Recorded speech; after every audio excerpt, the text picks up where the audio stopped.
à toutes, bonjour à tous. On est aujourd'hui jeudi 26 mars 2026.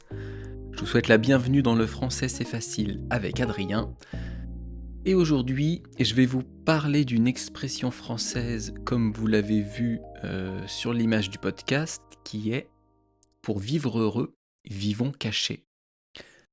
Mais avant, je vais vous parler d'une phrase que j'ai lue récemment qui est une phrase qui a été créée, qui a été écrite par un monsieur qui s'appelle Bernard Dufeu et qui écrit des livres sur comment apprendre aux autres.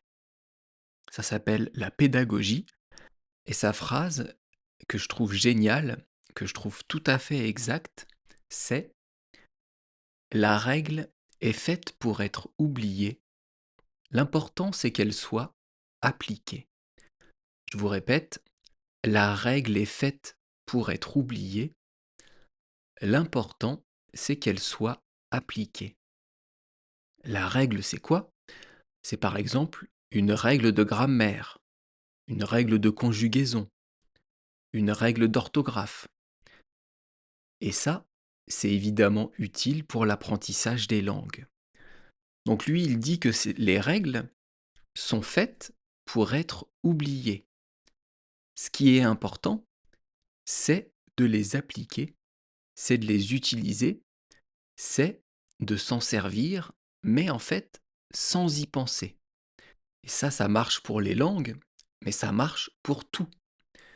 Quand on prend par exemple la conduite, le fait de conduire une voiture ou une moto ou autre chose, au début on apprend la théorie, on apprend les règles, on apprend comment conduire, on apprend que le pied droit appuie sur l'accélérateur dans une voiture, le pied gauche va freiner ou débrayer pour changer de vitesse. Ça c'est une règle et on l'apprend quand on commence à conduire. On apprend les règles aussi du code de la route. On apprend les règles sur la route qui font que, eh bien, on a le moins possible d'accidents. On apprend tout un tas de règles pour pouvoir conduire en sécurité, conduire de la bonne façon, de la bonne manière. Et au fur et à mesure du temps, on ne pense plus à ces règles. On les suit, on les applique, mais on n'y pense plus. Je suis sûr que quand vous conduisez, vous ne pensez pas au fait d'appuyer sur l'accélérateur pour accélérer, d'appuyer avec votre pied gauche sur la pédale du milieu pour freiner, d'appuyer avec votre pied gauche sur la pédale de gauche pour débrayer, pour changer de vitesse. On fait ça automatiquement. On l'a appris au début et après on le fait automatiquement sans y penser. La règle est faite pour être oubliée, l'important c'est qu'elle soit appliquée. Et ça marche pour tout, pour toutes sortes d'apprentissages. Si vous commencez un nouveau jeu vidéo, eh bien au début, il y a ce qu'on appelle un tutoriel, un tuto, où le jeu vidéo va vous apprendre comment marche le jeu. Si c'est un jeu de combat, comment combattre, comment faire des coups de pied, des coups de poing, des combinaisons. Et au fur et à mesure que vous jouez, vous allez appliquer ces combinaisons, vous allez faire des coups de pied, des coups de poing, sans y penser. Vous allez oublier la règle, mais vous allez l'appliquer, vous allez l'utiliser. Et donc je vous disais, ça c'est vrai dans tout. Et aussi, ce qui nous intéresse dans ce podcast, l'apprentissage des langues. Là, je suis en train de parler français. En parlant français, dans ma tête, j'ai le fil de ma pensée, j'ai là où je veux en venir, mais je n'ai pas toutes les règles du français dans ma tête. Et heureusement, parce que ça serait épuisant. Je parle français sans faire de fautes, ou tout du moins le moins possible, parce que c'est inscrit dans ma tête, c'est inscrit dans ma mémoire. J'utilise des règles sans y penser, alors que parfois j'ai oublié ces règles. Je vais vous prendre un exemple simple. comment on forme le passé composé? Le passé composé, c'est un auxiliaire, être ou avoir, qui est au présent, conjugué au présent, avec le participe passé d'un verbe. Par exemple, chanter, eh bien le passé composé de chanter, c'est j'ai chanté, à la première personne. Mais dans ma tête, quand je parle français, à chaque fois que j'utilise j'ai chanté, je ne suis pas en train de me dire comment je fais pour créer le passé composé. Je sais, et je saurai toute ma vie, comment on fait un passé composé. La règle, je l'ai appris quand j'étais enfant, et après je l'ai oubliée. C'est pour ça que la phrase de cette personne, la phrase de cet auteur, elle est très importante et elle est tellement vraie. Je vous la répète, la règle est faite pour être oubliée, l'important c'est qu'elle soit appliquée. Donc le but, pour vous qui apprenez le français, c'est d'apprendre des règles et après de les utiliser sans y penser. Mais entre ces deux étapes, entre ces deux moments, il y a plusieurs étapes à faire. Au début, vous allez prendre du temps pour retrouver le passé composé. Si vous savez que vous devez utiliser le passé composé dans une phrase, vous allez vous dire, attends, comment est-ce qu'on fait le passé composé déjà? Ah oui, c'est un auxiliaire au présent avec le participe passé. Donc ça, c'est la règle. Vous allez mettre du temps à vous en rappeler. Peut-être que vous l'aurez d'ailleurs oublié. Donc il faudra la réapprendre, il faudra vous la réapproprier pour pouvoir l'utiliser. Et plus vous allez l'utiliser, plus ça va devenir naturel. Plus vous allez l'utiliser, moins vous allez y penser. Et plus les mots vont sortir naturellement. Je vous parle de ça en connaissance de cause. J'ai fait ça pour l'anglais, avec par exemple les verbes irréguliers. Eat, ate, eaten, be, was, were, been, buy, bought, bought. Il y en a plein. Live, left, left. Drive, drove, driven. Tout ça, ce sont des verbes que j'ai appris, mais qu'aujourd'hui j'utilise sans y penser. Je n'ai pas besoin de temps en anglais pour me rappeler des verbes irréguliers. J'ai appris la règle, je l'applique, mais j'ai oublié la règle. Donc ça, c'est pour l'anglais. Et en japonais, j'en suis encore au stade où j'ai besoin de me rappeler de la règle pour certaines choses. Il y a pas mal de choses, pas mal de phrases que j'arrive à faire sans me rappeler de la règle, parce que maintenant je l'ai appris, je l'ai oublié et j'arrive à m'en servir.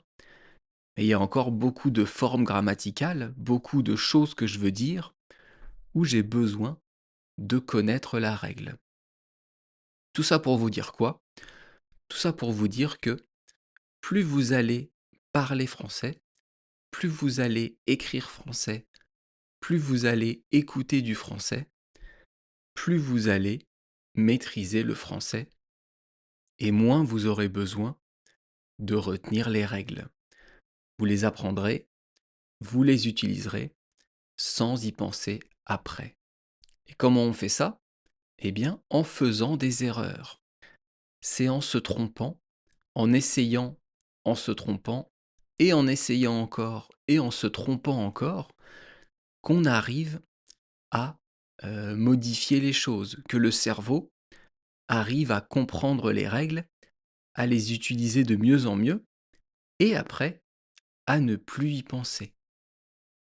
Et d'ailleurs, plus vous allez écouter du français, comme mon podcast ou d'autres podcasts évidemment, plus vous allez lire, plus la sonorité, la musicalité, le rythme du français va s'imprégner dans votre tête. Et peut-être que sur certains examens, à certaines questions, vous ne connaîtrez pas la règle, mais vous allez pouvoir déduire la réponse.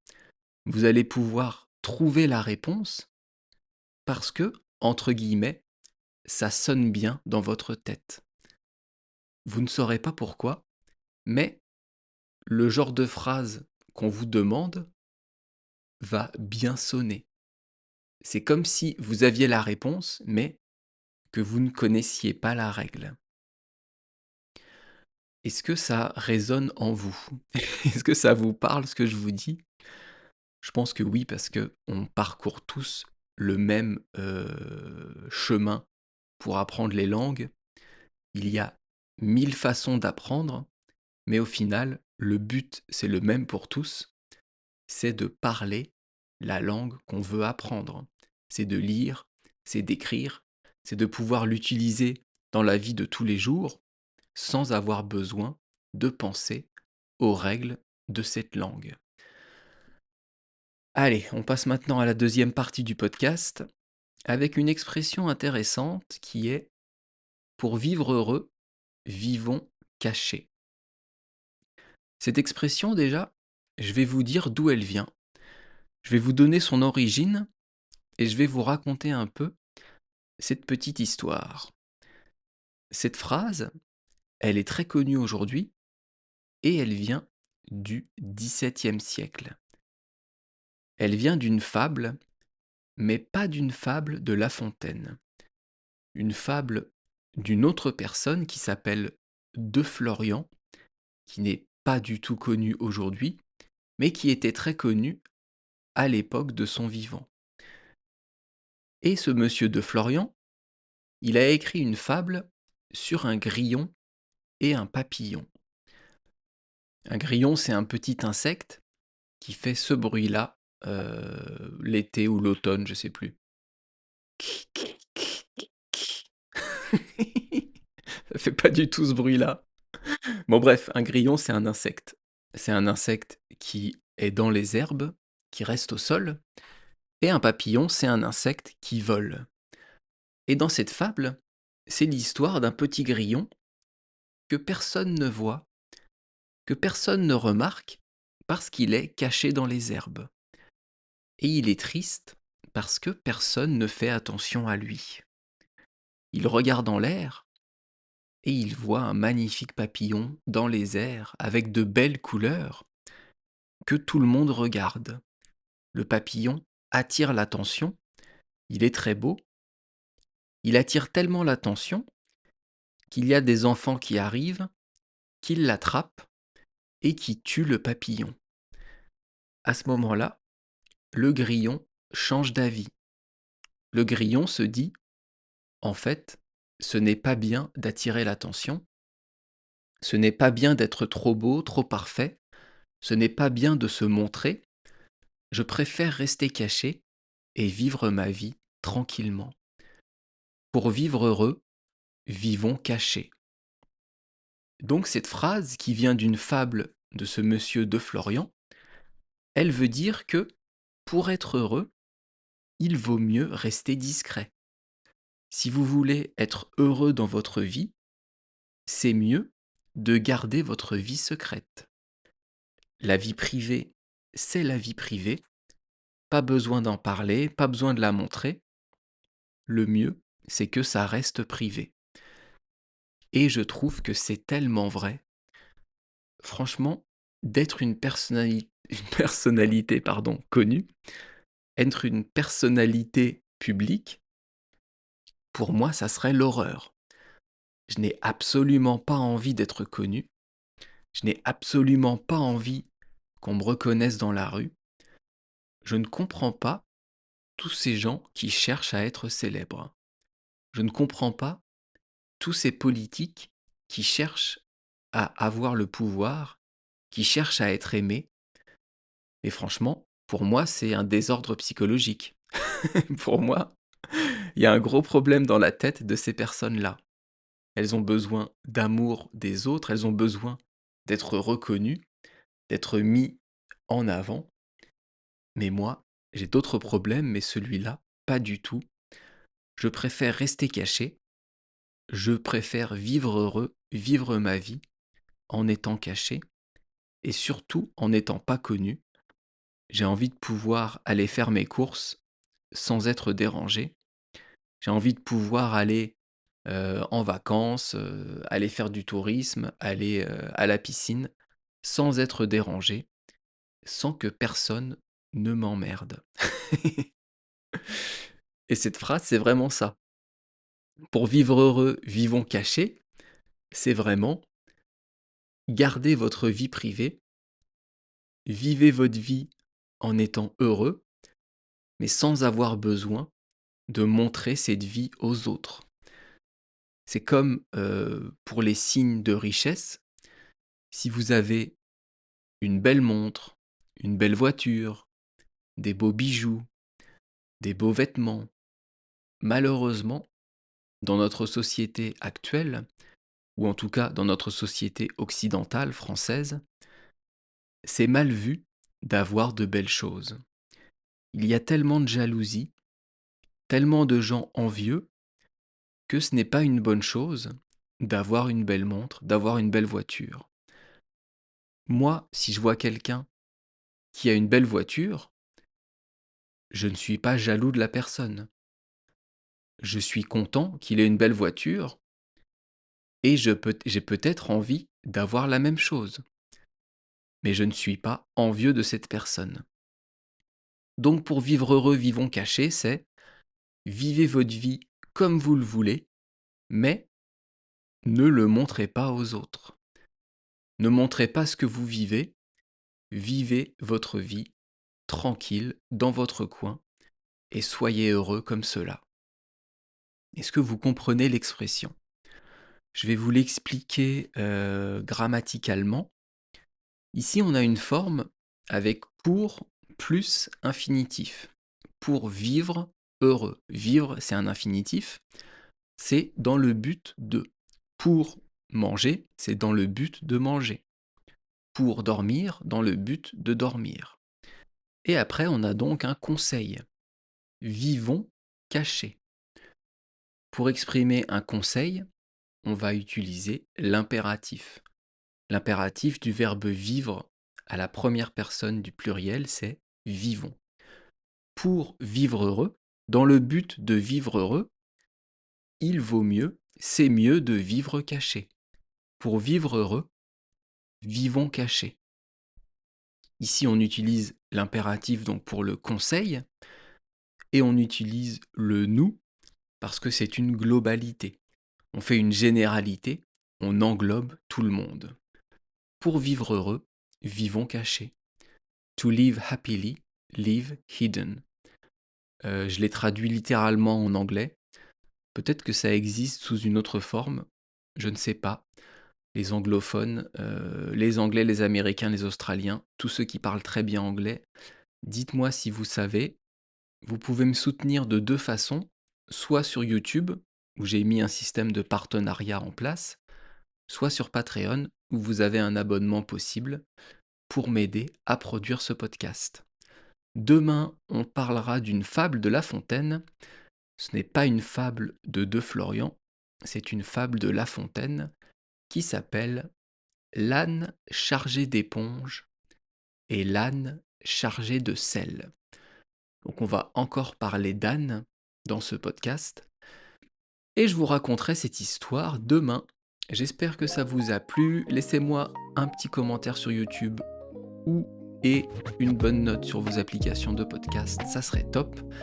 Et on se retrouve demain. À bientôt. Bye bye, hasta luego. La leja, matane.